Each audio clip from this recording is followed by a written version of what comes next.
Hi Year 6, my name's Miss Fry and I'm going to be your online teacher for the next 10 English lessons. Now before we start, what I thought I'd do is just share a few facts about me, just so I'm a little bit less of a stranger on your screen. So as I said, my name's Miss Fry and usually I work at Westover Primary School, which is in Portsmouth, and it's part of the Hamrick Trust, just like all of your schools are. I'm a real family person and I just love spending time with my family and my two small children. I have a hamster and her name is Gussie Gus Gus. And one of my favourite things that I love to do is go exploring in the woods with my family at the weekends. Another one of my specialities is, well, I'd like to say baking cakes, but actually, realistically, it's more like eating them. I am practicing my baking skills a little bit more now. Over the next 10 English lessons, we're going to be thinking about the concept of community, and that's people or animals all living together and all working together as one whole community. That really is where going to be our focuses. Now, for this lesson, you'll need a pen or a pencil and some paper, please. If you've got lined paper, that's even better. So just pause the video just for a moment, go and pop and get those things, and then we can make a start. We're going to start our series of lessons by me reading the story of the Great Kapok Tree to you, which has been written by Lynn Cherry. Now, when reading the story to you today, I'd like you to think about these things. So I want you to think, what is the key message of the story? How has the author put that message across, and what devices have they used? Why this might be an effective way to share this message, and link that to who this might be aimed at and what clues in the story tell you this. We're also going to consider the following questions. So we're going to think about the author's language choice and the message she's aiming to convey, and also the characters' thoughts and feelings and motives, and that's all based on their actions. You'll notice at the start of the story, there's a map, which is very artistically drawn. In fact, all of the illustrations in this book are absolutely beautiful, and they really add to the story to really help you understand and deliver that key message that Lynn Cherry is trying to deliver. So we've got the world map here that you can see, and actually our story is set today in the Amazon rainforest, which is set in South America. Other areas of green that you can see on the map indicate other rainforests which are located all across our world. And you can see all the different creatures that could be found as part of the rainforest communities just around the edge. Now, before the story starts, the author has written a short paragraph just to give a bit of context about where the story's set. So I'll just read that to you. In the Amazon rainforest, it is always hot, and in that heat, everything grows and grows and grows. The tops of the trees in the rainforest are called the canopy. The canopy is a sunny place that touches the sky. The animals that live there like lots of light. Colourful parrots fly from tree to tree. Monkeys leap from branch to branch. The bottom of the rainforest is called the Understory. The animals that live in the Understory like darkness. There, silent snakes curl around hanging vines. Graceful jaguars watch and wait. And in the steamy environment, the Great Kapok Tree shoots up through the forest and emerges above the canopy. This is the story of the community of animals that live in one such tree in the rainforest. Let's read the story. Two men walked into the rainforest. Moments before, the forest had been alive with the sounds of squawking birds and howling monkeys. Now, all was quiet as the creatures watched the two men and wondered why they'd come. The larger man stopped and pointed to a great kapok tree, and then he left.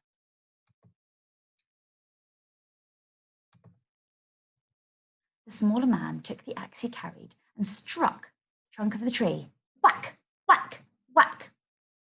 The sounds of the blows rang through the forest. The wood of the tree was very hard. Chop, chop, chop. The man wiped off the sweat that ran down his face and neck. Whack, chop, whack, chop. Soon the man grew tired. He sat down to rest at the foot of the great kapok tree. Before he knew it, the heat and hum of the forest had lulled him to sleep. Now, you will have noticed on that second page that the author writes, the smaller man took the axe he carried and struck the trunk of the tree. And actually, that word struck is quite important. Why might the author have chosen that word struck? And what impact do you think this would have on the reader? What impact did it have on you? Have a think about that for just a moment.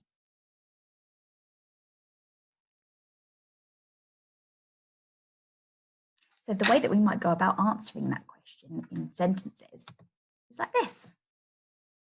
The author chose the word struck so that it sounded like the tree was being hit unexpectedly and without being provoked. That's really important because the author wants the audience to feel empathy and feel sorry for the tree as though it hadn't done anything wrong. So you're already starting the beginning of the story with the reader thinking, I'm feeling very, very sorry for the tree and thinking about what those men are doing and why they're doing it, and that probably they're in the wrong in doing so. Right, let's return to the story. A boa constrictor lived in the kapok tree. He slithered down its trunk to where the man was sleeping. He looked at the gash the axe had made in the tree.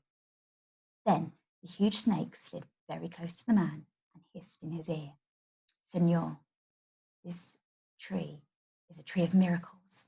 It is my home where generations of my ancestors have lived. Do not chop it down. A bee buzzed in the sleeping man's ear. Senor, my hive is in this kapok tree, and I fly from tree to tree and flower to flower collecting pollen. In this way, I pollinate the trees and flowers throughout the rainforest. You see, all living things depend on one another.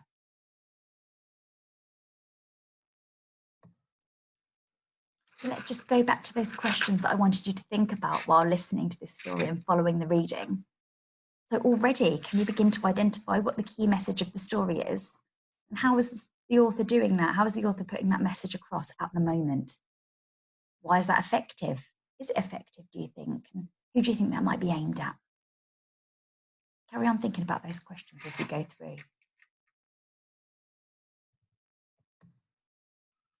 A troop of monkeys scampered down from the canopy of the kapok tree. They chattered to the sleeping man. Senor, we have seen the ways of man. You chop down one tree, then come back for another and another. The roots of these great trees will wither and die, and there will be nothing left to hold the earth in place. When the heavy rain comes, the soil will be washed away and the forest will become a desert. A toucan, a macaw, and a cock of the rock flew down from the canopy. Senor, squawked the toucan, you must not cut down this tree. We have flown over the rainforest and seen what happens once you begin to chop down the trees. Many people settle on the land. They set fire to clear the underbush, and soon the forest disappears. Where once there was life and beauty, only black and smouldering ruins remain.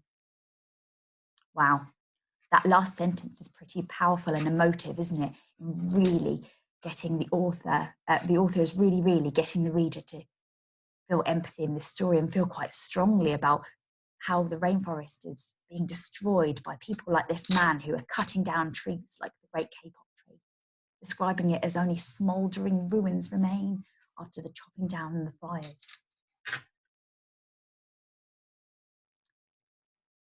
A bright and small tree frog crawled along the edge of the leaf. In a squeaky voice, he piped in the man's ear, Senor, a ruined rainforest means ruined lives. You will leave many of us homeless if you chop down this great kapok tree. A jaguar had been sleeping along a branch in the middle of the tree. Because of his spotted coat blended into the dappled light of the shadows of the understory, no one had noticed him. Now he leapt down and padded silently over to the sleeping man. He growled in his ear, Senor, The kapok tree is home to many birds and animals. If you cut it down, where will I find my dinner? Lots of animals have come so far, all with a different motive, all with something to say to the man, a message to give to him. What are those motives? Why do they want to come? Are they a shared motive as part of a whole community?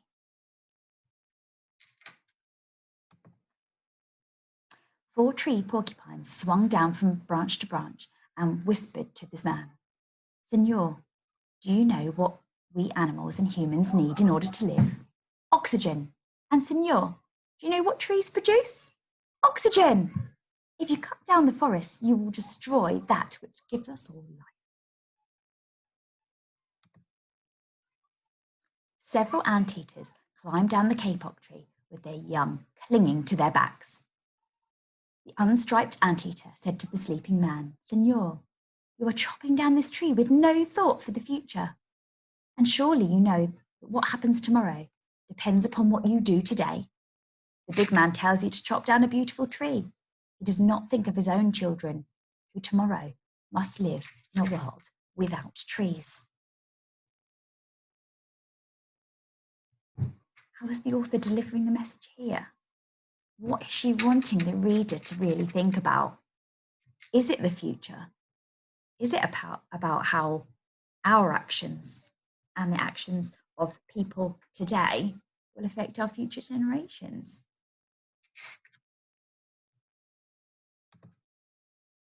A three-toed sloth had begun climbing down from the canopy when the men first appeared.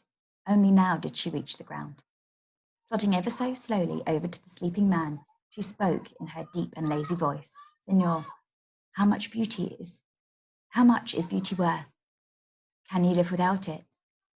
If you destroy the beauty of the rainforest, on what would you feast your eyes?" Some interesting use of rhetorical questions there to really get you thinking as a reader. A child from the Yanomamo tribe who lived in the rainforest knelt over the sleeping man. He murmured in his ear, "Senor, when you awake, please look upon us all with new eyes." What do you think that means, new eyes? Do you think it could be because of all of what he's been told and all the messages he's received in his sleep from these creatures of the Amazon rainforest? Do you think the new eyes may sort of be a figurative language to show that he may see things in a different way when he wakes up? The man awoke with a start.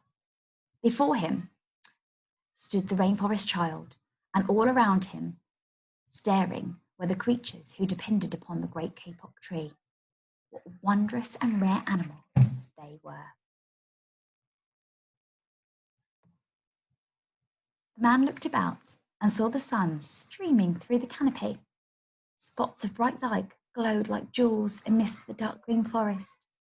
Strange and beautiful plants seemed to dangle in the air, suspended from the great kapok tree. The man smelled the fragrant perfume of their flowers. He felt the steamy mist rising from the forest floor, but he heard no sound, for the creatures were strangely silent. How has the author used language choices here to show that the man might be thinking in a different way? Perhaps it's all the extremely positive expanded noun phrases and adjectives that have been used to describe the different parts of the rainforest and things that haven't been described before, such as the smell and what the man could feel, using his senses to really understand and see with those new eyes, as was mentioned earlier in the text. The man stood and picked up his axe. He swung back his arm as though to strike the tree. Suddenly he stopped. He turned and looked at the animals and the child. He hesitated, then dropped the axe and walked out of the rainforest. At the end of the story, there's a message from the author directly to the readers, sort of reinforce the messages that have been given in the text, where she writes, "Dear readers, I wrote The Great K-pop Tree to let the world know what happens to the rainforest creatures and the entire planet when rainforests are destroyed. I hope that after reading this book, you will help save the rainforests. The Great K-pop Tree is about the Amazon rainforest, a tropical rainforest, but we have a temperate rainforest in the Pacific Northwest of the United States that we must protect too. Please care for Mother Earth.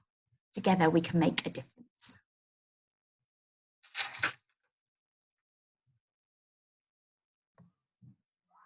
I hope you enjoyed that story and all those beautiful illustrations just as much as I did. Now, going back to the focus of this lesson and the questions that I asked you to consider at the beginning of the story, in a moment, I'd like you to pause the video and you're going to write a short paragraph to answer the following questions. What is the key message of the story? How has the author put that message across? In what ways has that been done? Why might this be an effective way to share this message, and linking that to who this story might be aimed at and what clues in the text tell you this?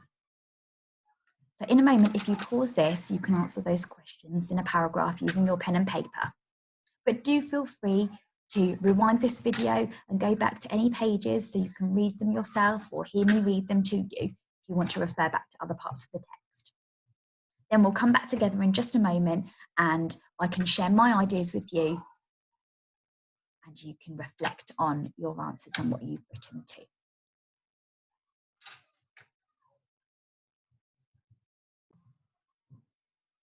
So, in considering those questions, I've written the following paragraph. I'm just popping a spotlight tool on just so I can show you where I'm reading. Just move that down. Here we are. The key message of this story is to illustrate what happens to the community of rainforest creatures and the entire planet when rainforests are destroyed. And that's what I really believe the key message is here, about what would happen if the Great K-pop Tree was cut down and if rainforests are destroyed. Now, the author has done this cleverly through a fictional story, giving a variety of animals a voice to explain the different consequences.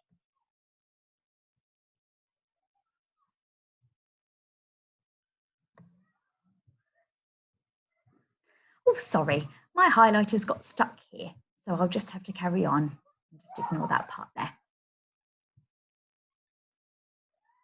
So the author has done this cleverly through a fictional story, giving a variety of animals a voice to explain the consequences, such as destroying creatures' habitats and the impact on future generations of children. And the reason this is effective is because it encourages the reader to feel empathy for the different creatures within the community, and it illustrates how important the K-pop tree is to each of them. And furthermore, because this book is aimed at primary school children, it would appeal to them to be spoken to by animals. Usually these animals don't get a voice, do they? Other clues which indicates the intended audience to me are the use of the language and the illustrated map at the front of the book, which gives a factual context about where the story is set. Now, your paragraph won't be exactly the same as this. In fact, it would be pretty much a miracle if it was, because we all have different thought processes. I would like you to read your paragraph back and reflect. Have you been able to identify what the key message was in the story and how the author has delivered that message and portrayed it? Have you considered who this story is aimed at and the clues in the text that show you that, and describe why this is effective in the story? Have a little read and then reflect on that. Right, thank you for all of your hard work today. You've worked incredibly hard, and I'll look forward to seeing you again tomorrow for our second English lesson. Tomorrow, we're more going to be moving from our reading into our writing and really looking at that community of the Amazon rainforest. So I'll look forward to seeing you then. Thanks for all your hard work. Goodbye.